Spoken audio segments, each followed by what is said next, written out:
Mēs Lava Dental Studio vienmēr investējam tehnoloģijās, jo mums tas ir svarīgi no tāda viedokļa, ka zobārstniecība un medicīna strauji attīstās, tāpēc tehnoloģiju kļūst ar vien vairāk un vairāk, un mums ir jāsaprot, kā mēs šīs tehnoloģijas varam integrēt mūsu darbā, mūsu workflowā.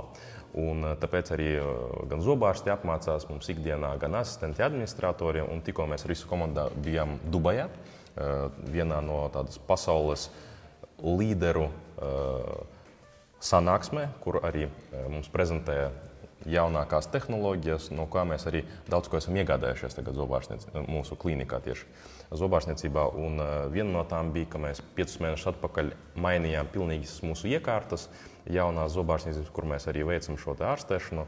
Un Miroslavs padalies, ko tu vispār kā implantologs izmanto.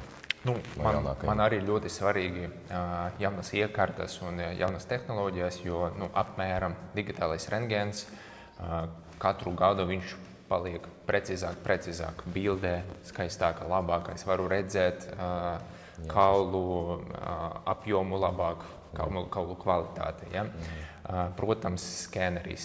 Mēs ikdienā izmantojam skenerus, mēs neņemam nospiedumi, mēs skanējam tas kaut kādus 2-3 minūtes laikā, nevajag nekādu tam putru likt muti-domu pacientam vai vēl kaut ko, tas ļoti ātri. Mums ir divi skeneri. Mums ir divi skeneri, ja, un es domāju, ka drīzumā mēs vēl vienu trešu iegādāsimies.